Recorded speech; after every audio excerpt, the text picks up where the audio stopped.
सतगुरुदेव की जय। बंदी छोड़ कबीर साहिब जी की जय। बंदी छोड़ गरीबदास जी महाराज जी की जय। स्वामी राम देवानंद जी गुरु महाराज जी की जय हो। सर्व संतों की जय, सर्व भक्तों की जय, धर्मी पुरुषों की जय। श्री काशी धाम की जय, श्री सुडानी धाम की जय, श्री क्रोथा धाम की जय, श्री बरवाड़ा धाम की जय। सत साहिब जय जय सतगुरु मेरे की जय जय सतगुरु मेरे की। सदा साहिबी सुख से वसियो अमरपुरी के डेरे की। जय जय सतगुरु मेरे की जय जय सतगुरु मेरे की। सदा साहिबी सुख से वसियो सतलोक के डेरे। निर्विकार निर्भय तू ही और सकल वैमान। जी साधो और सकल वैमान।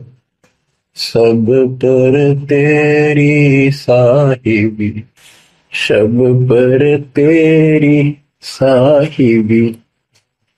तुझ पर साहिब ना निर्विकार निर्भय। परम पिता परमात्मा कबीर जी की ऐसी मर्यादा से बच्चों पुण्यात्माओं, आपको उस परम पिता समर्थ सक्षम ठाडे की शरण प्राप्त हुई है। आप उसकी बांह छुड़वा ना लेना। वो जो बांह जिसकी पकड़ लेता उसको पार करके छोड़ता है। और निवेदन करते हैं हम, कबीर अंतर्यामी एक तू आत्म के आधार। जो तुम छोड़ो हाथ तो कौन उतारे पार। हे परमात्मा, यदि तो हमारी बांह छोड़ देगा, हमारा हाथ छोड़ देगा, फिर हमारा इस संसार में है भी कौन, हमें कौन पार करेगा। जैसे आप धर्मदास जी के प्रकरण में सुना करते हो, सुनते आए हो। धर्मदास जी कितना आरूढ़ था हमारी तरह, उसी लोक वेद के आधार पर श्री ब्रह्मा जी, श्री विष्णु जी, श्री शिव जी से ऊपर कुछ मांगने को तैयार नहीं था। जबकि गीता अध्याय 7 श्लोक 12 से 15 में स्पष्ट किया है, ये तीनों गुणों के द्वारा जो कुछ हो रहा है, ये काल इसका निमित्त है, ये इनके आहार है। इस आहार काल के आहार के लिए तीनों व्यवस्था करते हैं। ब्रह्मा जी के रजगुण के प्रभाव से जीव संतान उत्पत्ति करता है। विष्णु जी के प्रभाव से अपना ऑटोमेटिक मोह हो जाता है, पालन पोषण करना फिर कर्तव्य बन जाता है। शंकर जी मार देता है। अरे हम डेली सुना करते थे ये कथा, एक पाड़ा एक पैदा करे, एक पाड़ एक मार दे। तो क्यों क्या मतलब होया, कोई अर्थ था इसका, पर ज्ञान नहीं था। आंख मीच के इस सच्ची मान रहे थे और फाइनल मान रहे, सच्ची तो थी पर इसको भी सोच रहे थे ऐसा ही चलेगा। यूं गीता के 7 श्लोक 15 में स्पष्ट कर दिया है कि त्रिगुण में माया, रजगुण ब्रह्मा, सतगुण विष्णु, तम गुण शंकर की भक्ति तक सीमित जो है दंड हो गए।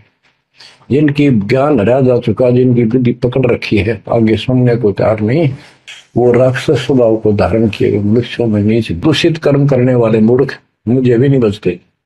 ये गीता बोलने वाला काल ब्रह्म कह रहा है।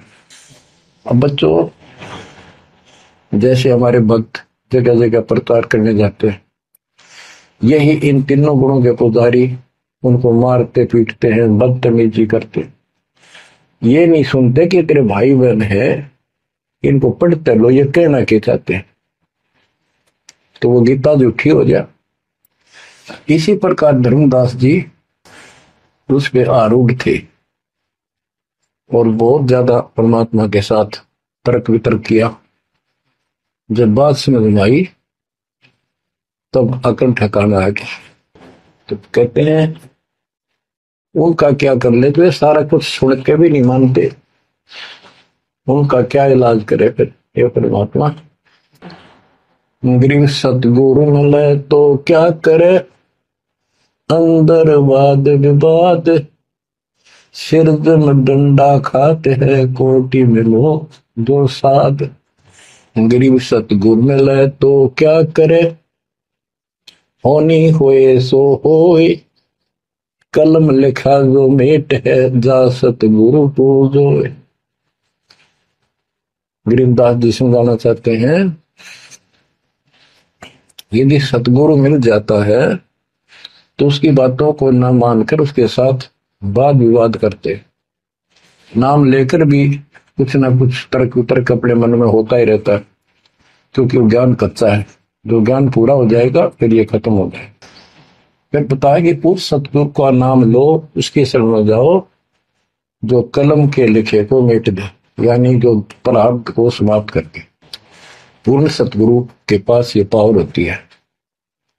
गरीब सतगुरु को कुर्बान जा, कर्म छुड़ाए कोट, जो सतगुरु की निंदा करे, जम तोड़ेंगे ओठ। गरीब अजर अमर सतपुरुष है, सो हम सुकृत सीर, बिन दम देह दयाल जी, जाका नाम कबीर। गरीब सुल्तानी नानक तारे, दादू को उपदेश दिया, जाति जुलाहा भेद न पाया, वो काशी में कबीर हुआ। गरीब नानक तो निर्भय किया, वह गुरु सत जान, अदले पुरुष पिछानिया, पूर्ण पद निर्वाण। गरीब दादू का पिंजर पड़ा, और नानक की दे, इनमें सतगुरु कौन सा, हमको बड़ा संदेह। अब क्या बताते हैं कि संत का शरीर रह जाता है, लेकिन वो शरीर सतगुरु नहीं है। जिसको ये शरीर मिला हुआ था, जिसने इतना जब ज्ञान आपको प्राप्त करके दिया, नाम दिया, उसके अंदर जो हंस आत्मा है, रही है, वो है सतगुरु। गरीब कृष्ण कन्हैया राम को जीव कहे करतार, और शरीर बड़ा यानी मरे, ये भी मरे थे इन भगवानों का, पिंड पड़ा इन भगवानों का, इनको देख विचार, कच्छ मचपूरम लग से धोड़ को देख, इनकी देही भी ना रहे, कहे सब सुधा की टेक। गरीब कन फूका गुरु मिला, जाने भाव न भेद, ये जन के हिलकारे करे, हाथों में दिए भेद। ओए क्या गजब की बात कर, कन फूका, कान में फूक मारनी है, गुप्त बात बताऊं, मंत्र दे दिया, बस हूं कर दिया। और जाने भाव ना भेद, ये जम के हिलकारे, जम के दूत, यम दूत करते हैं ये नकली गुरु, जो वेदों को लिए करते हैं, और वेदों में दूरा ज्ञान। गरीब कान चिराए क्या हुआ, रहा कानों मुद्रा डाल, मुद्रा पहरे क्या हुआ, सिर फोड़ेगा काल। कहते सच्ची भक्ति ना भाई, ये दिखावा कितना कर लियो, इससे कुछ नहीं बनने का। बच्चों के जो गलत साधना, झूठे गुरु हैं, जो झूठे गुरु हैं, जिनको पूर्ण ज्ञान नहीं है, उनको बताया है कि ये हाथों में वेद लेके करते हैं, वेदों का पाठ करते हैं, गीता का पाठ, पुराणों का पाठ, भागवत का पाठ, ये यम के दूत समझो, पूरा अज्ञान बताते। फिर कहते गरीब कान चिराए क्या हुआ, रहा कानों मुद्रा डाल, ये कन पाड़े, कान पड़वा के उसमें गोड़ गोड़ सिल्दे से डाल लेते हैं। कहते मुद्रा पैरे के हुआ, सिर फोड़ेगा काल। चुंडित मुंडित पकड़ लिए, इनसे जम किंकर ना डरता, तू कौन कहां से आने बंदा, देखो आगे बिरानी क्यों जड़ता। ये चुंडित बड़े बड़े जटा रखते हैं, माला पहनते हैं, तिलक लगाते हैं, राख लपेटते हैं, मृगशाला रखते हैं, 36 पाखंड करते हैं, और दूसरे कति शिरकत को ला कटवा लेते हैं, कोरा दूसरा फिरा लेते हैं, गल में माला पहनते हैं, तिलक लगाते हैं, लाल कपड़े दिखावा करते हैं, कहते हैं चुंडित मुंडित। इनको सब काल के युग, काल के दूत, यम के दूत घसीट के ले जाएंगे। इन भाई ये पाखंड से यम के दूत नहीं डरते। वो किससे डरते हैं? गरीब मोल्ला बैठा मोर्चा देखे जन की बैठ, द्वादश कोटि यम किंग कर जहां एक नाम की खैड़। जो सतनाम सारनाम, चाहे प्रथम नाम के अंदर भी पहला और लास्ट वाला मंत्र बहुत जबरदस्त है। जिसको प्रथम मंत्र प्राप्त है, आदि कहीं आपत्ति आ जाती है, इसका स्मरण करो। और इसके पास सतनाम है, सतनाम का स्मरण करो। सारनाम है, सारनाम का स्मरण करो। जो भी तो नीचे वाली जरूरत नहीं, फिर सारनाम का ही करो। तो कहते मौला परमात्मा देखता है हमारी ये किस तरह से पेश आता है, तो आपत्ति आती है। एक सांस के सिमरण से इतने जबरदस्त अटैक होता है कि उनके दूतों का 12 करोड़ के 12 करोड़ उस एक सिमरण की चोट से उतर पुतर हो जाते हैं। तो फिर क्या बताते हैं? गरीब मौन रहा तो क्या हुआ, बोले सैनो भेव, मौन नहीं वक्ता एक है, ना जाना दिल देव। ये कई ऐसे भी बाबा जी मौन रख रहा है, बोलने को नहीं, 40 दिन का मौन रखता है। मैंने देखे पाखंडी कि मुझे बहुत घूमना पड़ा है इनकी जड़ देखने के लिए, इनकी तली देखने के लिए।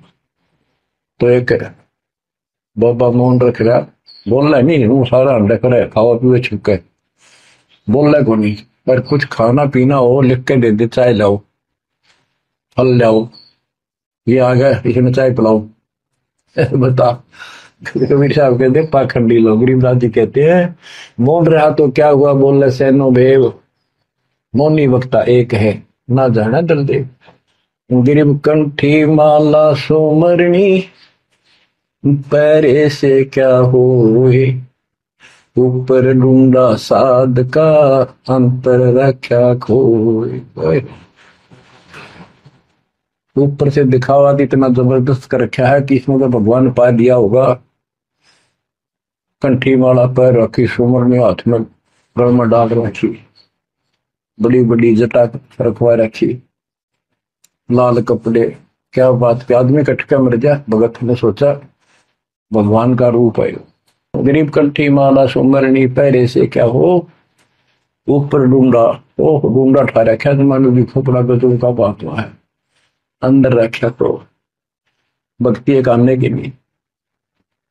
गरीब सन्यासी 10 नामी है, शिव का धरते ध्यान, शिव के सिर पर और है जातों कर प्रणाम। कि शिव जी की पूजा करने वालों, शिव जी भी किसी की भक्ति करता है, उसको देखो, उसकी भक्ति करो। गरीब ऐसी मन की वृत्ति है, इच्छा आव जाए, जागट इच्छा है नहीं, सो साधु सतपाए। गरीब प्रकृति छोड़ा नहीं, कोई ना धर है धीर, 2400 पहुंचे नीजा आसन अटल कबीर। जहां परमात्मा कबीर जी का अटल आसन अमर स्थान सतलोक है, वहां तुम्हारी 24 अवतार भी नहीं जा सकते। दूसरे शब्दों में गरीबदास जी ने कहा है, जट कुंडल ऊपर आसन है, सतगुरु की सैल सुनो भाई, जहां धरु पर लाद नहीं पहुंचे, सुख दे को मार्ग ना पाए। नारद मुनि निरताय रहे, दत्त गोरख से को सोचा है, बड़ी सैल अदम सुल्तान करी, सतगुरु तकिया टुक ऊंचा है। धर्मराजा का ध्यान धरे, अड्डा अधिकार बतावत है, दो लिखुआ चित्र गुप्त जाके, सतगुरु तकिया नहीं पावत। कितनी गजब की बात कहती है कि जटकुंडल आप ऊपर आसन है, सतगुरु की सैल सुनो भाई, जहां ध्रुव प्रहलाद नहीं पहुंचे, सुखदेव को मार्ग ना पाए। नारद मुनि मुस्काए रहे, दत्त दत्तात्रेय जी, दत्त गोरखनाथ से तुम इससे इनसे तो किसी को सूचा नहीं मानते, बड़े प्रसिद्ध सिद्ध थे। और बड़ी सैल अदम सुल्तान की प्रसिद्ध को तक टूट पहुंचा है। सुल्तान अदम घर छोड़ के चला गया, भक्ति करने लगा तो उसकी समाधि ऊपर बहुत दूर तक जाने लगी। लेकिन भगवान के घर तो परमात्मा की कृपा से जाया जाएगा। अब यहां बताते हैं, गरीब हिंदू हदीरे पूज ही मुस्लिम पूजे गोर, दो दिन धोखे पड़े पापी कठिन कठोर। दोनों ही गलती कर रहे, गलत साधना कर रहे। गरीब हिंदू तो देवल बंधे, मुस्लिम बंधे मसीत, साई अंदर पहुंचा नहीं या चणी वरण की भीख। गरीब सटदल दोनों दिन की भली विभूति बात, मैं मेरी के कारण खाई जम की लात। गरीब सटदल दोनों दिन का, दिल में दोष न धार, सतगुरु का कोई एक है, जम का सब संसार। अब देखो बच्चों, 7.5 अरब आबादी है, उसमें से तुम कितने को सतगुरु के या बंदी छोड़ में स्पष्ट कर दिया है कि सटदल दोनों दिन का। ये सट दर्शनी महात्मा, ये सारे मिलाकर हिंदू और मुसलमान, इनका दिल में दोष ना धार। क्यों ये मानते क्यों नहीं, हमने दुख नहीं आवे क्यों मानते क्यों नहीं, ये समझते क्यों नहीं हमारे भाई बहन, इनकी क्या दुर्गति होगी। तो यह स्पष्ट कर दिया कि इनका ये दुख ना मानो तुम। ये सतगुरु का तो कोई एक आधा ही, सब काल के सब संसार। जैसे कागभूषण की कथा से आपको पता चला, वो भी मनुष्य जीवन में भरा। मैंने कहा उसने पता नहीं कितने खो दिए थे, असंख्य। भक्ति सुनिए कोई ना, किसी की बातें नहीं मानी, अपने ने धंधा करा मर गया, बच्चे पैदा करे पर कुछ नहीं। ऐसी घटना घटी। फिर शुरुआत भी बड़ी कठिनता से हुई, मुश्किल से भक्ति प्रवेश हुई, स्टार्ट हुई। तो इसी प्रकार ये जो भक्ति पर नहीं लगते हैं गलत करते हैं, तो इनके बारे में कहा, सटतल दोनों दिन का, दिल में दोष न धार। इन्हें कभी यह भक्ति बीज बोया नहीं है तो भगवान वाला है। और आपने किसी युग में ये बो रखा था, बीच मान की सुनम आए हो रह गए, वो शुरुआत होगी। परमात्मा ने अपने मान लिए, धीरे धीरे आपको कभी चारित किया, कभी मर गए, फिर बच गए, ला के आपको ऐसे स्थान पर, ऐसे समय पर जन्म दे दिया। अब क्या आप सतगुरु जाओगे। गरीब सटदल दोनों दिन का, दिल में दोष न धार, सतगुरु का कोई एक है, जो काल का जम का सब संसार। गरीब घोर गुमज को पूजते, दोनों दिन गंवार, पत्थर को परमेश्वर कहे पर बिसरे सृजनहार। गरीब काहे को कलपत पर कर सेवा नहीं काम, मन इच्छा फल देता है जो पड़े धनी ते काम। गरीब रहनी हो सो रहेगी, जानी हो सो जाए, कल्पे कारण कौन है, सतगुरु करे सहाय। गरीब कर साहिब की बंदगी, सुमरन तलब कबीर, यम के मस्तक पांव दे, जाए मिला धर्मवीर। के दोस्त कबीर साहब की शरण में है, वो काल के सिर पर पैर रख के और 11वां द्वार में प्रवेश करेंगे। इस सिमट के सामने नतमस्तक हो जाता है। इसने 11वां द्वार खुद बंद कर रखा, जाके लास्ट जहां अक्षर पुरुष के लोक में प्रवेश करते। गरीब धर्म धीर जहां पुरुष है, ताकि कलब कबीर, सकल प्राण में रम रहा, सब पीर सिर पीर। गरीब परमात्मा के तत्व ज्ञान को जानत है कोई एक, कोट्य मध्य कोई नहीं, भाई अरबों में कोई देख। यानी इस सच्चे ज्ञान को, इस तत्व ज्ञान को अरबों में कोई एक पाओगा, आपको बताऊंगा। क्या बच्चों आपको ये बात झूठी लगती है कि फिर पीछे तू पसवा के जय गद्दा बैल बनाई, ये 56 भोग कहाँ मन भोरे, कहीं कुरली चलने जाए। क्या ये बात झूठी है? आप इनको झूठी नहीं मानोगे, सत्य है, क्योंकि आपको ज्ञान हो गया। आम साधारण धन जगत का व्यक्ति कह सकता है किसने देखा है, कि ये तो कहने की बात है, के पता के बनेंगे। चलो फिर ये तुम नन्नू के पता है, तुम बढ़ोगे क्या, ये बताओ। कोई बात नहीं, तो एक वाद विवाद वाली बात है, ये हम नहीं करेंगे। हम जो बताना चाहता है दास आपको, अपने बच्चों को, यदि ये सच्चा है आप सच्ची मानते हो, 100% सच है, और आप इसको सत्य मानते हो, तो क्या आपको ये दुख याद नहीं आते? कुत्ते क्या खाते हैं, सूअर क्या खाते हैं, गधे कैसे रह रहे हैं, कैसा जीवन निर्वाह कर रहे हैं, पशु पक्षी एक मनुष्य को छोड़कर बाकी की क्या दुर्गति हो रही है? क्या आप इसको पसंद करते हो? नहीं करते। लेकिन मन इतना दुष्ट है, ये नो सोचा है हमारे हम नहीं बढ़ेंगे, ये तो बन गए। ये हम पहले सोचा करते थे ऐसे ही, हम तो ऐसे ही रहेंगे, फिर मनुष्य जन्म मिल जाएगा। अब पता चला है ये मनुष्य जन्म बच्चों का खेल नहीं है, वैसे ही मिल जाएगा। तो पुण्यात्माओं, इसके लिए सतगुरु की आवश्यकता पड़ती है, सतगुरु। और वो सच्चा सतगुरु मिलेगा तभी मोक्ष होगा।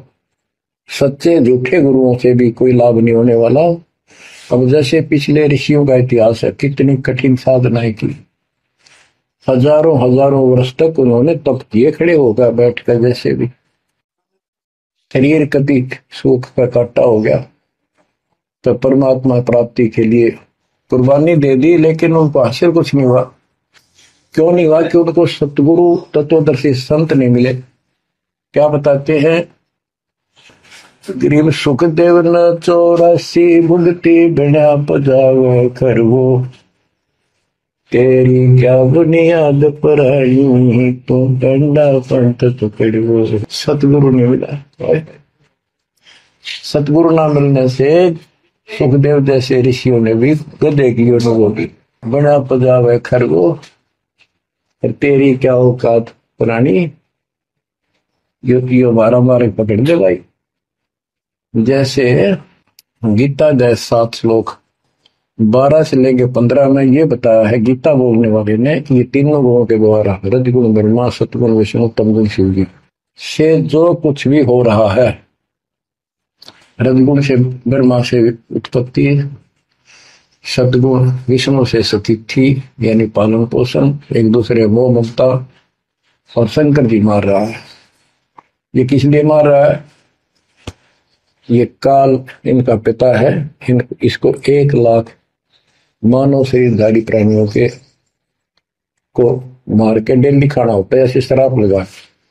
और ये शराब लगा कहाँ? इसने वहां बकवाद करी थी सतलोक के अंदर, अपनी बहन के साथ बदतमीजी की, उसको वो इसके मुंह में चलेगी उन्हें बकवाद करते करते।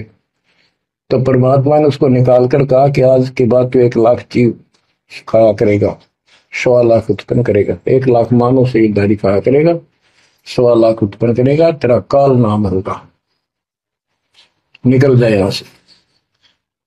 और दुर्गा भी और हम भी सारे निकम्मे जो इस नालायक के साथ आए थे, सारे वहां से भगा दिए ठोकर मार के। परमात्मा हम पापी है, अपराधी है, दुष्ट है, हम बहुत निकम्मे और नीच है, और वो हमारा दयालु आज भी हमारे लिए तरस तड़प रहा है। हम अब भी आंख नहीं खोल रहे क्योंकि हमारी मोतियां बंद हो रहा है। अज्ञान इतना ठोक दिया, हमने पता ही नहीं सचमुच ऐसा कुछ और लोग भी होगा।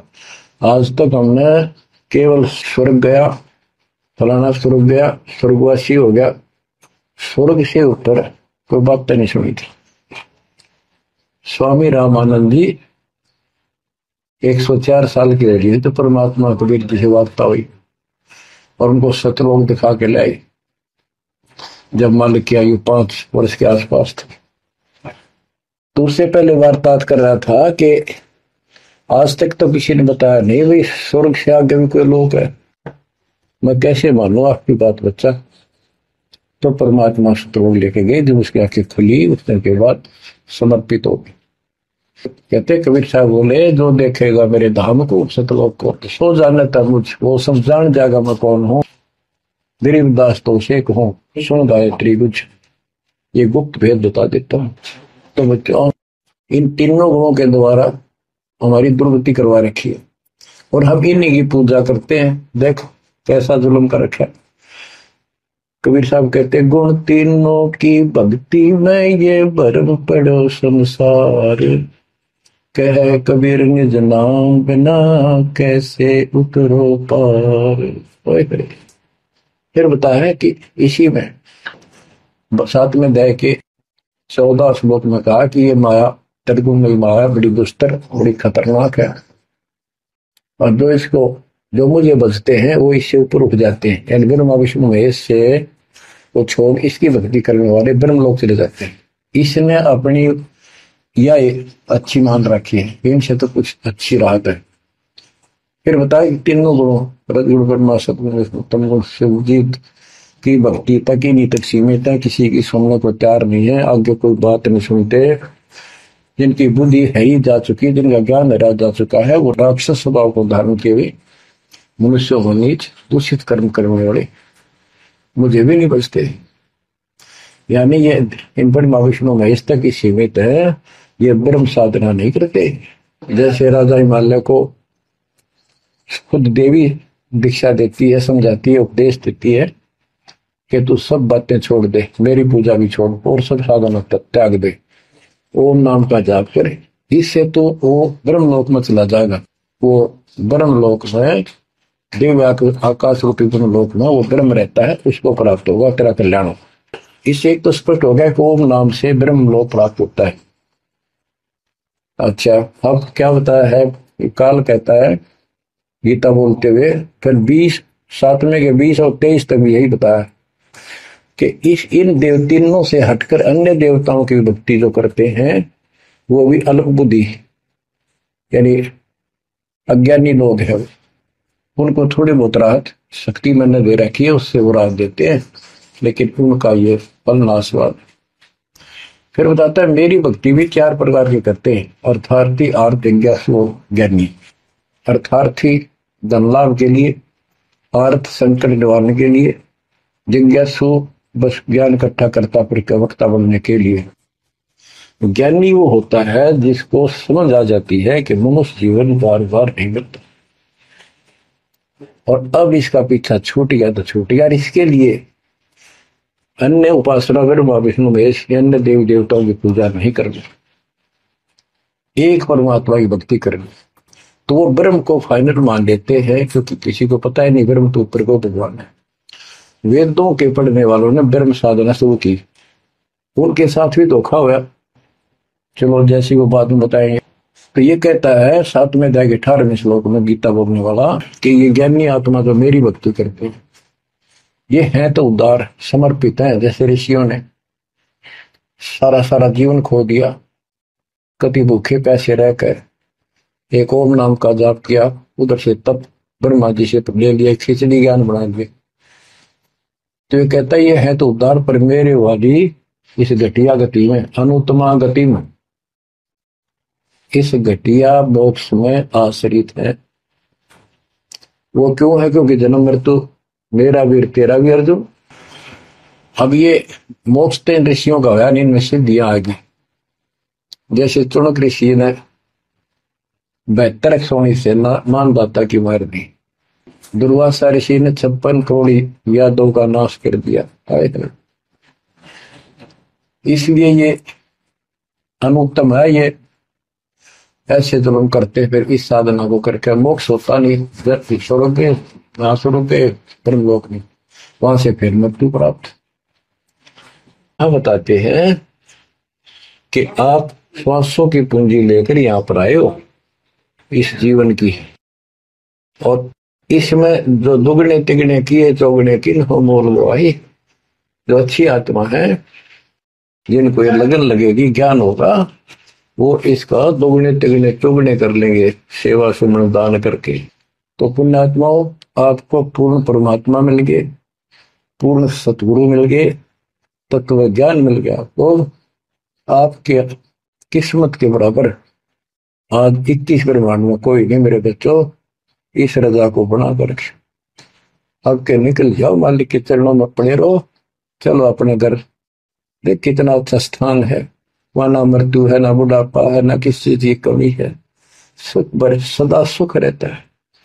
सत साहिब जी, इस वीडियो के बनाने का उद्देश्य हमारा किसी को भी नीचा दिखाना व किसी की भावनाओं को ठेस पहुंचाने का नहीं है। इस वीडियो के बनाने का उद्देश्य हमारा भगवान के ज्ञान को उसके बच्चों तक पहुंचाने का है। तो आइए देखते हैं जगत गुरु तत्वदर्शी संत रामपाल जी महाराज जी की पुस्तक परिभाषा प्रभु की पेज नंबर 81 से। दूसरी ओर बाहर अचिंत भक्तों का निवास स्थान है, जिनको यह गलत संदेश वाहक बनाकर शास्त्र विरुद्ध साधना करवाने के लिए उनको भेजता है। इनके पुण्य इनके साथ होते हैं। शास्त्र विरुद्ध साधना करके और करवाकर इनको दोषी बना देता है। ये नकली गुरु नरक में डाल दिए जाते हैं। काल के निज लोक में एक तपतशिला है, जिस पर प्रतिदिन 1 लाख जीवों का यह काल आहार करता है। ऐसा गुरुदेव ने इस दास को बताया। यानी यह चित्र तो दास ने बाद में बनाया है, जब गुरुदेव की दया हुई और दास को उनकी रजा से दिव्य दृष्टि प्राप्त हुई। साथ में इन पुस्तकों के आधार पर तो गुरुदेव ने बताया कि भाई, यह काल है और इसकी 1000 भुजाएं हैं। ब्रह्मा विष्णु महेश इसके पुत्र हैं। मैंने कहा कि गुरुदेव, यह क्या प्रमाण है कि रजगुण सतगुण और तमगुण ये ब्रह्मा विष्णु महेश हैं, जैसे आपने गीता जी में बताया कि प्रकृति से उत्पन्न तीनों गुण, और आप कह रहे हो कि रजगुण ब्रह्मा, सतगुण विष्णु और तमगुण शिव जी हैं। हम यह कैसे माने? यह बात नहीं समझ में आई। तो गुरुदेव ने बताया कि यह जल्दी समझ नहीं आने की बात नहीं है, लेकिन यह आएगी, क्योंकि यह सत्य है। मैं तेरा दोष बिल्कुल नहीं मानता। मैं तेरे भाग्य को सराह रहा हूँ कि तू इसको सुन रहा है। इस सत्य को कोई सुनकर भी प्रसन्न नहीं है। शुरू में मैं भी ऐसे ही, जैसे अब तू शास्त्रों को ला रहा है, मैं भी ऐसे ही लेकर गया था बेटा, पर तू लाए जा। अब उन्होंने कहा कि देवी भागवत महापुराण में प्रत्यक्ष प्रमाण है कि स्वयं शंकर जी कहते हैं कि हे माता, आप हमारे पर दयालु हो, तो मुझे तमोगुण क्यों बना दिया, और ब्रह्मा को रजोगुण क्यों बना दिया, और विष्णु को सतगुण क्यों किस लिए बनाया जाता है? माता, ये देवी भागवत महापुराण खेमराज श्री कृष्ण दास प्रकाशन मुंबई तीसरे सकंद में भगवान शिव कह रहे हैं कि हे मात, यदि आप हमारे ऊपर दया युक्त हो तो हमको तमोगुण में किस प्रकार प्रदान किया है, ब्रह्मा रजगुण और हरि सतगुण युक्त किए हैं। यह प्रमाणित सत्य लेख देवी भागवत पुराण, जिसमें संस्कृत भी साथ है, से पढ़कर दास बिल्कुल हक्का बक्का रह गया कि इतना स्पष्ट। फिर गुरुदेव ने बताया कि आप ब्रह्मा विष्णु महेश को अजर अमर कह रहे हो। मैंने कहा कि जी, मैं तो क्या, हमें आज तक जितना ज्ञान प्राप्त हुआ सभी संत कह रहे हैं। Page number 82। गुरुदेव ने कहा कि इसी देवी भागवत महापुराण के तीसरे सकंद में ब्रह्मा विष्णु महेश स्वयं स्वीकार कर रहे हैं कि हम तो जन्म और मृत्यु में हैं। देवी भागवत महापुराण तीसरा सकंद विष्णु जी कह रहे हैं कि हे मात, ब्रह्मा मैं शिव तुम्हारे ही प्रभाव से जन्मवान है, नित्य है, अजर अमर नहीं है। फिर इंद्र आदि दूसरे देवता कैसे नित्य हो सकते हैं, अर्थात वे किस प्रकार नित्य हो सकते हैं? गुरुदेव ने बताया। ये प्रमाण देखकर इस दास का भ्रम निवारण हो गया। जब मेरा भ्रम बिल्कुल निवारण हो गया तो तब इस दास ने प्रचार करना शुरू किया कि वास्तव में सत्य कहाँ है। देवी भागवत महापुराण गीता प्रेस गोरखपुर से प्रकाशित, हनुमान प्रसाद पोदार, चिमनलाल गोस्वामी, पृष्ठ नंबर 123 पर। वे आदि माया महाशक्ति एवं परम पुरुष के साथ रहकर कार्य संपादन करने वाली प्रकृति है। ब्रह्म के साथ उनका अभेद संबंध है। भगवान विष्णु कहते हैं कि जब मैं बालक रूप में था तब मैंने इस देवी के दर्शन किए थे। तीसरे सकंद के पृष्ठ नंबर 120 पर। ये वे ही दिवांगना है जिनके पर्यावरण में मुझे दर्शन हुए थे। ये मुझे पालने पर झूला रही थी। वट वृक्ष के पत्र पर एक सुदृढ़ सैया बिछी थी। उस पर लेटकर मैं अपने पैर के अंगूठे को अपने कमल जैसे मुख में लेकर चूस रहा था तथा बालोचित करने चेष्टाएं करके खेल रहा था। मेरे सभी अंग अत्यंत कोमल थे। मैं बालक बनकर सोया था। ये देवी गा गा कर मुझे जुलाती थी। वे ही देवी हैं, इसमें कोई संदेह की बात नहीं रही। इन्हें देखकर मुझे पिछली बातें याद आ रही हैं। ये हम सबकी माँ है। इनके बारे में मेरी जितनी जानकारी है तथा मैं जो कुछ अनुभव कर चुका हूँ वह कहता हूँ सुनो। यानी विष्णु जी बताते आ रहे हैं। पृष्ठ नंबर 123। भगवान विष्णु अपनी ही माँ के सामने जाकर उनकी प्रशंसा करते हैं कि तू शुद्ध स्वरूपा हो, यह संसार तुम ही से उद्भाषित हो रहा है। मैं, ब्रह्मा और शंकर, हम सभी तुम्हारी कृपा से ही विद्यमान हैं। तुम्हारा हमारा आविर्भाव और तिरोभाव हुआ करता है, अर्थात जन्म और मृत्यु होती है। केवल तुम ही नित्य हो, जगत जननी हो, प्रकृति और सनातनी देवी हो। अब भगवान शिव क्या कहते हैं? भगवान शंकर बोले कि देवी, यदि भगवान विष्णु तुम्हारे से ही प्रकट हुए हैं तो उनके बाद उत्पन्न होने वाले ब्रह्मा भी तुम्हारे ही बालक हैं, और मैं तमोगुणी लीला करने वाला शंकर क्या तुम्हारी संतान नहीं हुआ? अर्थात मुझे भी उत्पन्न करने वाली तुम ही हो। अब गुरुदेव ने यह बताया तथा देवी भागवत में दिखाया, तब दास का विश्वास दृढ़ होता चला गया। जो आज तक हमारे अधूरे गुरुओं ने हमें बताई सर्व गलत तथा शास्त्र विरुद्ध व्याख्या बताई है, इस दास के मन में यह उथल पुथल शुरू हो गई। Page number 83। फिर गुरुदेव ने कहा कि शिव पुराण और उठाकर देखो, इसमें विष्णु और ब्रह्मा की उत्पत्ति शिव जी से बता रखी है। यह शिव स्वयं काल है और यह महाब्रह्मा महाविष्णु महाशिव रूप में ब्रह्मलोक में रहता है। शिव पुराण संपादक है हनुमान प्रसाद पोदार, पृष्ठ नंबर 99, गीता प्रेस गोरखपुर से प्रकाशित। महाप्रलय काल में केवल सद्ब्रह्म ही सत्ता का प्रतिपादन, उस निर्गुण निराकार ब्रह्म से ईश्वर मूर्ति सदाशिव की उत्पत्ति। अब ये पढ़ा करते थे तो समझ में नहीं आया करती थी। गुरुदेव ने बताया कि ये लेखक विचलित है, ये पूर्ण परमात्मा, ये काल उत्पन्न हुआ, फिर काल ही अपना अलग रूप बनाकर निराकार यह काल है, और यह स्वयं ही अन्य रूप बनाता है और यह सदाशिव बन जाता है। यह ब्रह्मलोक में रहता है। सदाशिव द्वारा ब्रह्मलोक में 3 स्थान गुप्त बनाए हैं। वहां पर दुर्गा को अपनी पत्नी रूप में रखता है, और इसमें आगे लिखा है उन दोनों के द्वारा उत्तम क्षेत्र काशी या आनंद वन बनाया। यानी ब्रह्मा जी अपने पुत्र नारद को बता रहे हैं, आप ये पुस्तकें लेकर पढ़ सकते हो अपना भ्रम मिटाने के लिए। परंतु दास का तो बिल्कुल समाप्त हो गया। ब्रह्मा जी बता रहे हैं कि उस पराशक्ति को प्रधान प्रकृति गुणवती माया बुद्धि तत्व की जननी विकार रहित बताया है। वह शक्ति अंबिका कही गई है। उसको प्रकृति सवेसरी यानी त्रिदेव जननी नित्या और मूल कारण भी कहते हैं। सदाशिव द्वारा प्रकट की गई उस शक्ति की 8 भुजाएं हैं। उन काल रूपी ब्रह्म यानी सदाशिव ने, यानी यह ऐसे ही लीला कर रहा है, कभी ब्रह्मा बन जाता है, कभी शिव बन जाता है, कभी विष्णु बन जाता है।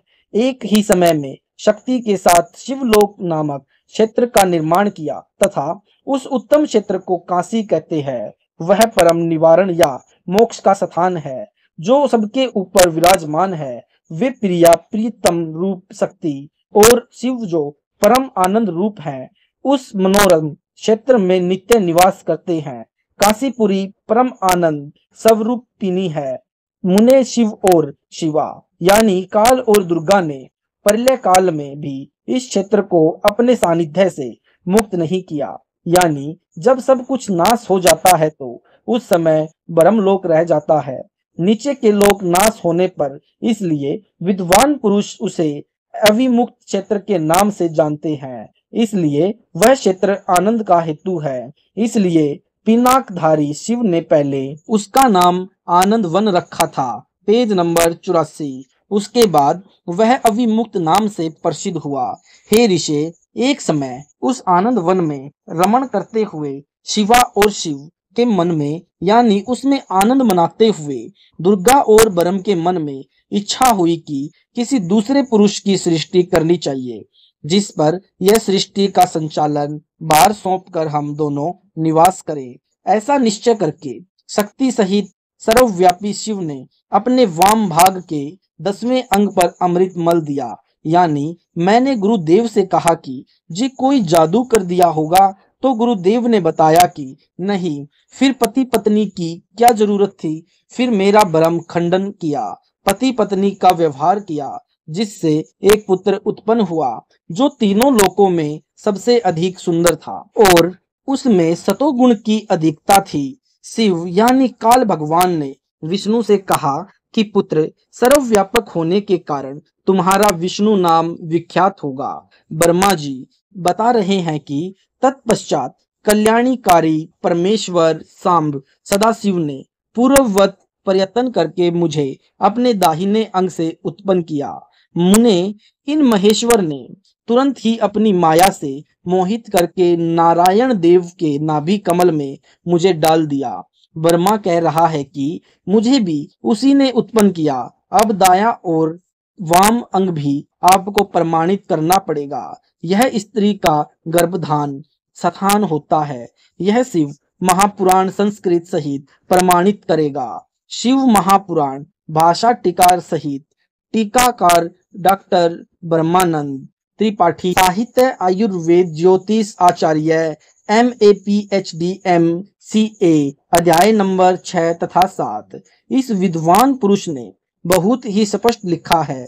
इसकी संस्कृत भी साथ दी है। विद्वानों ने मेहनत तो बहुत की है, लेकिन अब पता चला कि कबीर साहिब की रजा के बिना सत्य ज्ञान समझ में नहीं आ सकता। उस पराशक्ति के 10वें अंग यानी योनि में सुधा रूपी आवास का प्रयोग किया और उससे तीनों लोकों में एक सुंदर पुरुष प्रकट हुआ। शिव ने कहा कि सर्वव्यापक होने के कारण तुम्हारा विष्णु यह प्रसिद्ध नाम होगा। फिर इस दास का विश्वास दृढ़ हुआ। फिर कोई भी शक नहीं रहा। कबीर परमेश्वर की दया से मेरे गुरुदेव ने इतने प्रमाण दिए। गुरुदेव के बताए अनुसार इस दास ने इन सभी शास्त्रों को देखना प्रारंभ किया और जो वे बता रहे थे वह ज्यों का त्यों पाया। जैसे शिव पुराण ने सिद्ध कर दिया कि भगवान विष्णु और भगवान ब्रह्मा की उत्पत्ति सदाशिव से हुई। Page number 85।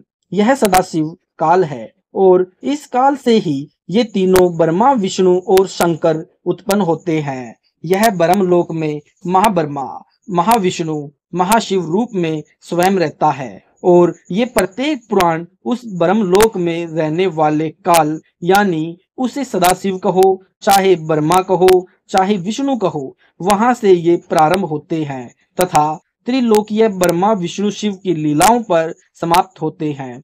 इसी प्रकार शिव पुराण भी वही से प्रारंभ होती है और त्रिलोकीय शिव की लीलाओं पर समाप्त होती है। देवी भागवत महापुराण यह बिल्कुल स्पष्ट करेगी कि ब्रह्मा विष्णु महेश की उत्पत्ति दुर्गा से हुई और प्रकृति इसका नाम है। शिव पुराण ने सिद्ध कर दिया कि काल यानी उसको चाहे ब्रह्म कहो चाहे सदाशिव कहो, रूपी ब्रह्म शिव से विष्णु और ब्रह्मा की उत्पत्ति हुई, जिनको हम अजर और अमर सुनते थे। उस काल व प्रकृति के संयोग से ब्रह्मा विष्णु महेश उत्पन्न हुए। यह गीता अध्याय नंबर 14 के श्लोक नंबर 3, 4, 5 ने स्पष्ट किया। देवी भागवत महापुराण बिल्कुल स्पष्ट कर देती है। जन्मेजय ने पूछा कि ये व्यास जी, हे आदरणीय ऋषि जी, मुझे सृष्टि की रचना सुना दो। और मैंने सुना है कि यह दुर्गा, यह भवानी प्रकृति, यही सर्वस्वा है और ब्रह्म के साथ इसका अभेद संबंध है। तो व्यास जी ने कहा कि हे राजन, आपकी बुद्धि बहुत अच्छी है। आपने बहुत उत्तम प्रश्न किया। जब तक सृष्टि रचना को जीव नहीं समझेगा तब तक वह कोई भक्ति मार्ग समझ नहीं सकता। लेकिन मैं इसको उचित ढंग से नहीं जानता कि क्या कैसे हुआ। मैंने एक दिन नारद जी से पूछा था। आदरणीय नारद जी ने बताया कि व्यास जी, जो प्रश्न आपने मुझसे किया यह मैंने अपने पिता ब्रह्मा जी से किया और ब्रह्मा जी ने जो मुझे बताया व्यास जी मैं आपको बताता हूँ। और व्यास जी ने जन्मेजय से कहा कि जो नारद जी ने मुझे बताया वह मैं आपको बताता हूँ। श्रीमद् देवी भागवत महापुराण गीता प्रेस गोरखपुर से प्रकाशित। संपादक हनुमान प्रसाद पोदार, चिमनलाल गोस्वामी। पृष्ठ नंबर 114 से 115। नंबर 1, ब्रह्मांड की उत्पत्ति। जन्मेजय ने पूछा, भगवान आपने अम्बा यज्ञ द्वारा देवी के आराधन करने की आज्ञा दी है, अतः वे कौन है, कैसे और कब प्रकट हुई? ब्रह्मन साथ ही विस्तार पूर्वक ब्रह्मांड की उत्पत्ति भी कहिए, क्योंकि भूदेव ब्रह्मांड के विषय में जो कुछ कहा गया है तथा वह जैसा है जो है, ये सभी बातें आप जानते हैं। Page number 86। मैंने सुना है कि ब्रह्मा, विष्णु और रुद्र ये तीन सगुण देवता हैं। व्यास जी कहते हैं, राजन, तुम्हारी बुद्धि बड़ी विशाल है। अभी तुमने जो पूछा है कि ब्रह्मादि की उत्पत्ति कैसे हुई, सो वह महान कठिन विषय है। एक समय की बात है, गंगा के तट पर सर्व ज्ञान संपन्न मुनिवर नारद जी विराजमान थे। वेद के सर्वोत्कृष्ट ज्ञाता उन मुनि का मुझे दर्शन हुआ। कुशल प्रसन्न हो जाने के पश्चात मैंने नारद जी से पूछा। मैंने कहा, मुने, आप बुद्धिमान हैं, मुझे यह बताने की कृपा कीजिए कि इस विस्तृत ब्रह्मांड के प्रधान कर्ता कौन है। कितने ही आचार्य भवानी को संपूर्ण मनोरथ पूर्ण करने वाली बतलाते हैं। वे आदि माया, महाशक्ति एवं परम पुरुष के साथ रहकर कार्य संपादन करने वाली प्रकृति है। ब्रह्म के साथ उनका अभेद संबंध है। वे अखिल विश्व की अधीश्वरी, सरगुण, निर्गुण एवं कल्याण में उनका विग्रह है। वैष्णवी, सांभवी, ब्राह्मवी, वासवी, वाराही, नारसिंही तथा अद्भुत महालक्ष्मी नाम से वे विख्यात हैं। उन्हीं से वेद प्रकट हुए हैं। व्यास जी कहते हैं, तुमने जो बातें पूछी है वे ही मैंने मुनिवर नारद जी से पूछी थी। नारद जी कहते हैं, व्यास जी, प्राचीन समय की बात है। यही संदेह मेरे हृदय में उत्पन्न हो गया था। तब मैं अपने पिता अमिट तेजस्वी ब्रह्मा जी के स्थान पर गया और उनसे इस समय जिस विषय में तुम मुझसे पूछ रहे हो उसी विषय में मैंने पूछा। मेरे प्रश्न पर लोक पिता मैं ब्रह्मा जी मुझसे कहने लगे, बेटा, मैं इस प्रश्न का क्या उत्तर दूं? यह प्रश्न बड़ा ही जटिल है, महाभाग है। तुम भगवान विष्णु से इसका समुचित समाधान पा सकते हो। पूर्व काल में सर्वत्र जल ही जल था। सथावर जंगम जितने प्राणी हैं, इनमें कोई भी नहीं थे। तब कमल से मेरी उत्पत्ति हुई। उस समय मुझे सूर्य, चंद्रमा तथा पर्वत कोई भी दिखाई नहीं दे रहा था। मैं कमल की कणिका पर बैठकर विचार करने लगा, इस अगाध जल में मैं कैसे उत्पन्न हो गया, कौन मेरा रक्षक है तथा इस प्रलय काल में सृष्टि और संहार करने वाले कौन विशिष्ट पुरुष हैं। कहीं भी स्पष्ट रूप से भूमि भी नहीं दिखती जिस पर यह जल टिका हुआ है। यह कमल कैसे उत्पन्न हुआ? रूढ़ एवं यौगिक दोनों अर्थों में कोई इसका कारण होना चाहिए। यौगिक अर्थ करने पर इसका मूल पंख होना चाहिए, और अब देखो वह पंख है कहाँ। जहाँ वह मूल कारण पंख होगा उसके नीचे पृथ्वी अवश्य होगी। यूं विचार करके मैं जल में उतरा। 1000 वर्ष तक पृथ्वी का अन्वेषण करता रहा। इस पर भी मुझे उस जल का कहीं और छोर नहीं मिला।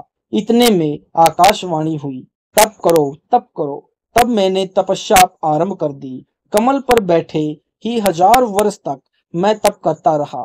फिर उसी समय सृष्टि करो, ऐसी आकाशवाणी सुनाई पड़ी। उसे सुनकर मैं बड़े आश्चर्य में पड़ गया।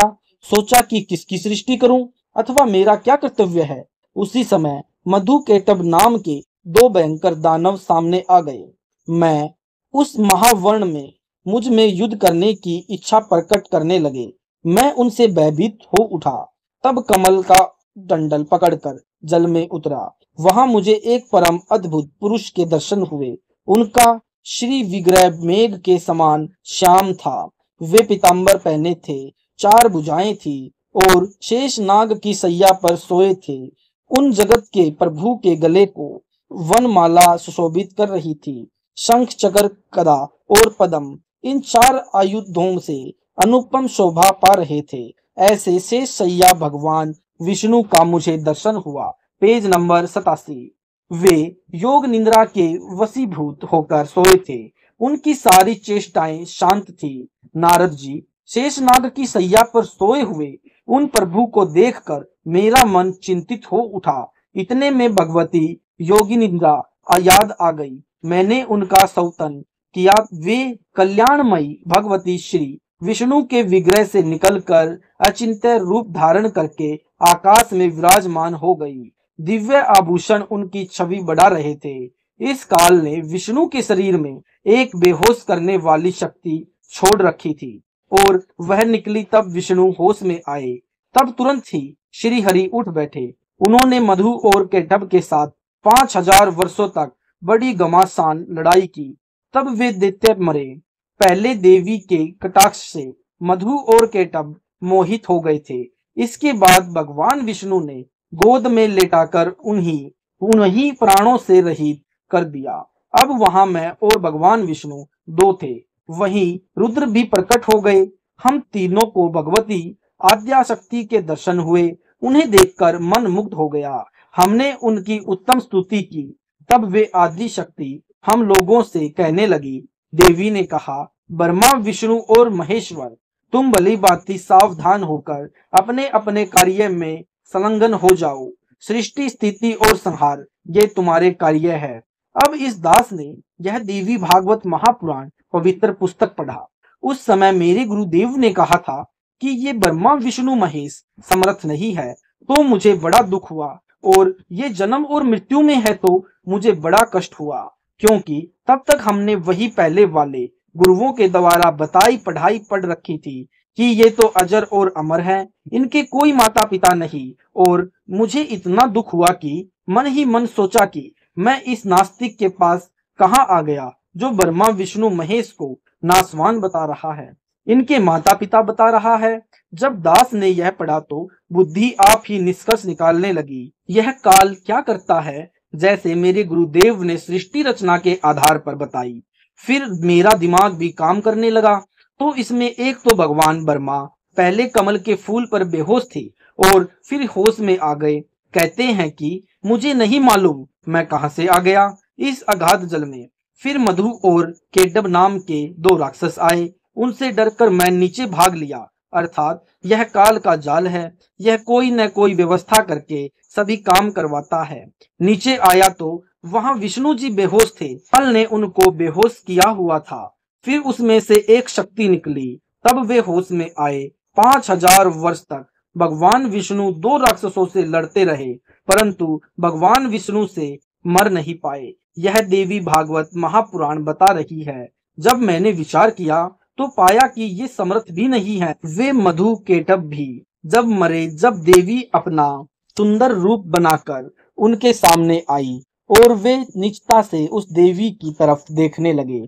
फिर पीछे से भगवान विष्णु ने उनको मार दिया। पेज नंबर 88, देवी भागवत महापुराण का शेष लेख। फिर कहते हैं कि मैं और विष्णु हम दो थे। इतने में रुद्र अर्थात शंकर जी भी आ गए। तब देवी ने कहा कि ब्रह्मा विष्णु और महेश, तुम भली भांति सावधान होकर अपने कर्तव्य में संलग्न हो जाओ। फिर एक विमान आया और तीनों माई के आदेश से उस विमान में बैठ गए। विमान वहां से आगे चला। वह ब्रह्मलोक में पहुंचा। यह काल वहां पर महाब्रह्मा, महाविष्णु तथा महाशिव इन तीन रूपों में रहता है, जैसा मेरे गुरुदेव ने बताया और सृष्टि रचना में सुनाया। उसमें और भी व्यवस्था है। एक महासवरग बना रखा है। उस महासवरग में एक और इंद्र है, वह महा इंद्र कहलाता है। उसके बाद यह विमान आगे गया। वहां पर एक ब्रह्मलोक में पहुंचे, जहां पर यह काल रजोगुण प्रभावी क्षेत्र बनाकर स्वयं महाब्रह्मा रूप में रहता है। वहां पर एक ब्रह्मा और दिखाई दिया। तब ब्रह्मा जी कहते हैं कि उस एक और ब्रह्मा को देखकर विष्णु और शिव ने मुझसे पूछा कि हे चतुरानन, ये और ब्रह्मा कौन है? मैंने कहा कि मैं नहीं जानता यह कौन है। उसके बाद हमारा विमान फिर आगे चला। आगे एक त्रिनेत्रधारी एक दिव्य भवन से निकले। वे एक वृषभ यानी बैल पर बैठे थे। उस एक और शिव को देखकर हमारा दिमाग चक्कर काटने लगा। हमारा विमान फिर आगे चला। वहां पर एक विष्णु जी और मिले और उनको देखकर हम आश्चर्यचकित हो गए। उसके बाद हमारा विमान कहाँ पहुंचा? एक देवी बैठी थी, जिसके शरीर में से हजारों बिजलियों जैसी चमक थी। उसको देखकर भगवान विष्णु ने कहा कि मुझे याद आता है कि यह माई मैंने पहले देखी थी और यह अपनी माता है। उस समय मैं छोटा सा था और यह मुझे प्यार से झुलाया करती थी। मैं बालक था, फिर मैं बेहोश हो गया। उसके बाद मुझे नहीं मालूम। देवी भागवत में ऐसा लिखा है। अब वहां मैं और भगवान विष्णु दो थे। वहीं रुद्र भी प्रकट हो गए। हम तीनों को भगवती आद्या शक्ति के दर्शन हुए। उन्हें देखकर मन मुग्ध हो गया। हमने उनकी उत्तम स्तुति की। तब वे आदि शक्ति हम लोगों से कहने लगी। देवी ने कहा, ब्रह्मा विष्णु और महेश्वर, तुम भली भांति सावधान होकर अपने अपने कार्य में संलग्न हो जाओ। सृष्टि स्थिति और संहार ये तुम्हारे कार्य हैं। इन महान पराक्रमी देवताओं का निधान हो जाने पर अब तुमने अपना स्थान बनाकर शांति पूर्वक निवास करना चाहिए। तुम अब अपने सामर्थ्य से 4 प्रकार की प्रजा उत्पन्न करो। ब्रह्मा जी कहते हैं कि भगवती आद्या शक्ति की वाणी बड़ी मधुर एवं सुखप्रद थी। हमने वह स्पष्ट सुनी। हम लोगों ने उनसे कहा, माता, हम किस प्रकार इन प्रजाओं के सृजन आदि कार्य करने में सफल हों? विस्तृत भूमि का अभाव है। सभी स्थान जलमग्न है। पंचभूत गुण एवं तंत्र मात्र इंद्रियां चाहिए, परंतु उनका भी अभाव है। हमारी बात सुनकर उस कल्याण स्वरूपिणी भगवती का मुख मंडल मुस्कान से भर गया। इतने में एक सुंदर विमान आकाश से उतर आया। तब उन देवी ने हमें आज्ञा दी, देवताओं निर्भीके होकर इच्छा पूर्वक इस विमान में प्रवेश कर जाओ। ब्रह्मा विष्णु और रुद्र, आज मैं तुम्हें एक अद्भुत दृश्य दिखलाती हूँ। Page number 89। हमने भगवती की बात सुनकर उसे सिरोधार्य कर लिया। उस रतन जड़ित विमान पर चढ़कर हम लोग आराम से बैठ गए। वह विमान मोतियों से माला से सुशोभित था। हम तीनों देवताओं को उस पर बैठे देख देवी ने अपने सामर्थ्य से विमान को आकाश में उड़ा दिया। ब्रह्मा जी कहते हैं, मन के समान तीव्र गति से चलने वाला वह विमान जिस अपरिचित स्थान पर गया, वहां संपूर्ण फलों से लदे हुए उनके सुंदर वृक्ष थे। क्षण भर में वह दूसरे सुंदर प्रदेश में जा पहुंचा। देखा तो वहां माँ भाग इंद्र भी थे। उनके समीप उनकी प्राण प्रिय सची विद्यमान थी। उस स्वर्ग के दृश्य को देखकर हम आश्चर्यचकित हो गए। इतने में हमारा विमान तेजी से चल पड़ा और वह दिव्य धाम ब्रह्मलोक में जा पहुंचा। संपूर्ण देवता उस नगर के समाने मस्तक झुकाया करते थे। वहां एक दूसरे ब्रह्मा विराजमान थे। उन्हें देखकर भगवान शंकर और विष्णु को बड़ा आश्चर्य हुआ। वहां एक सभा लगी थी। संपूर्ण वेद अपने अपने अंगों सहित रूप धारण करके उसमें बैठे थे। भगवान शंकर और विष्णु ने मुझसे पूछा कि चतुरानन, ये अविनाशी ब्रह्म कौन है? मैंने उत्तर दिया, मुझे कुछ पता नहीं। सृष्टि के अधिष्ठाता कौन है? भगवान, मैं कौन हूँ? ये कौन है? हमारा क्या उद्देश्य है? इस उलझन में मेरा मन चक्कर काट रहा है। इतने में मन के समान तीव्रगामी वह विमान तुरंत वहां से चल पड़ा और कैलाश के तुरमय शिखर पर जा पहुंचा। वहां बहुत से यक्ष विमान थे। मद्रा का एक सुंदर वन। वहां विमान के पहुंचते ही एक भव्य भवन में त्रिनेत्रधारी भगवान शंकर निकले। मैंने सोचा कि एक तो विमान में बैठे और एक एक और निकले। वे नंदी वृषभ पर बैठे थे। उनके 5 मुख तथा 10 भुजाएं थी। मस्तक पर चंद्रमा सुशोभित था। क्षण भर के बाद ही वह विमान उस शिखर से भी पवन के समान तेज चाल से उड़ा और बैकुंठ लोक में पहुंच गया, जहां भगवती लक्ष्मी का विलास भवन था। ब्रह्मलोक में इस काल ने ये 3 स्थान गुप्त बना रखे हैं। यह प्रकृति देवी को अपनी पत्नी के रूप में रखता है। जहां विष्णु के रूप में होता है तो वहां लक्ष्मी नाम रखता है। बेटा नारद, वहां मैंने जो संपत्ति देखी उसका वर्णन करना मेरे लिए असंभव है। उस उत्तम पुरी को देखकर विष्णु का मन आश्चर्य के समुद्र में गोता खाने लगा। वहां कमल लोचन श्री हरि गरुड़ पर विराजमान थे और प्राण प्रिय लक्ष्मी चंवर डुरा रही थी। इतने में ही पवन से बातें करता हुआ वह विमान तुरंत उड़ गया। यह दास बड़ा आश्चर्यचकित हुआ कि अभी तक हमने तो सुना था कि ब्रह्मा विष्णु महेश ही प्रभु हैं और गुरुदेव ने बताया नहीं जची, क्योंकि हम बेईमान गने हैं। जब इन शास्त्रों ने बता दिया तो फिर इस मन को कहीं गुंजाइश नहीं रही हमें डगमग करने की। इसमें पता लगा कि एक एक ब्रह्मा विष्णु महेश तो विद्यमान में बैठे थे और एक एक और पाए वह काल है जो ब्रह्मलोक में महाब्रह्मा महाविष्णु महाशिव रूप में रहता है और साथ में इस प्रकृति दुर्गा भवानी अष्टंगी को अपने ही पत्नी के रूप में रखता है। Page number 90। जब यह रजोगुण प्रधान क्षेत्र में महाब्रह्मा के रूप में होता है तो वहां इसको यानी दुर्गा को महासावित्री के रूप में रखता है और जब तमोगुण प्रधान क्षेत्र में शिव रूप में होता है तो अपनी पत्नी को उमा के रूप में रखता है और जब सतोगुण प्रभावित क्षेत्र में विष्णु रूप में रहता है तो इसी प्रकृति को लक्ष्मी रूप में रखता है। वर्मा जी बता रहे हैं कि उसके बाद हमारा विमान फिर पवन की गति से उड़ा और कहाँ पहुंचा जहां पर एक सुंदर औरत बैठी थी जिसके शरीर में से करोड़ों बिजलियों की चमक थी। एक सुंदर पलंग पर बैठी थी और उसकी सुंदरता करोड़ों लक्ष्मियों से भी अधिक थी। फिर विष्णु ने बताया कि यह तो हमारी माँ है और मैंने इसके दर्शन किए थे जब मैं छोटा सा था। उसी द्वीप में एक मंगलमय मनोहर पलंग बिछा था, भांति भांति के रत्नों से उसकी विचित्र शोभा हो रही थी। हमने विमान में बैठे ही दूर से उस सुंदर पलंग को देखा। उस पलंग पर अनेकों बिस्तर बिछे थे।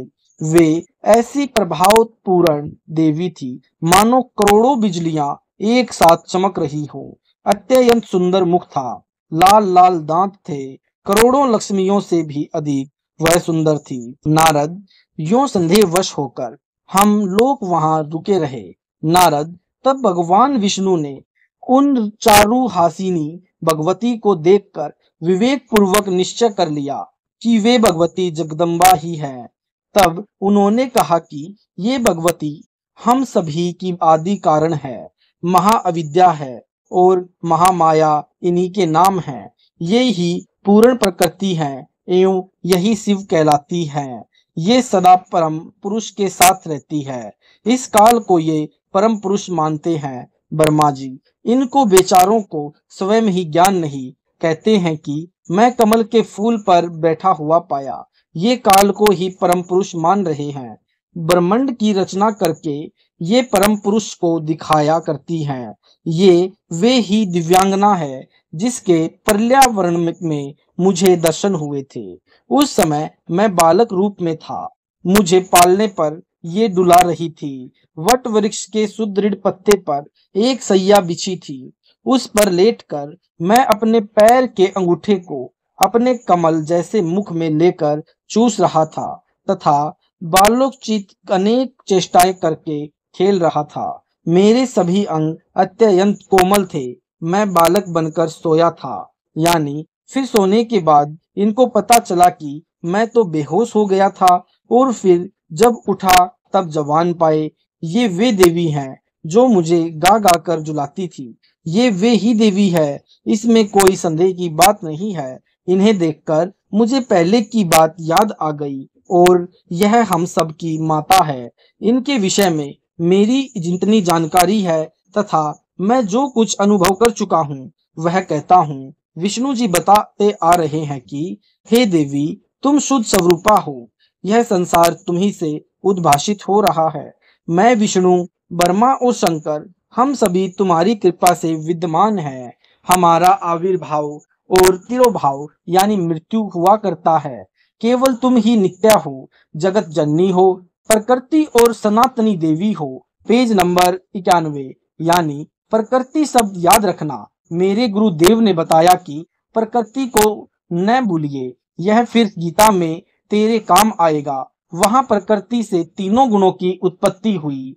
यानी भगवान शंकर बोले, देवी यदि महाभाग विष्णु तुम ही से प्रकट हुए हैं तो उनके बाद उत्पन्न होने वाले ब्रह्मा जी भी तुम्हारे ही बालक हुए और फिर मैं तमोगुणी लीला करने वाला शंकर क्या तुम्हारी संतान नहीं हुआ?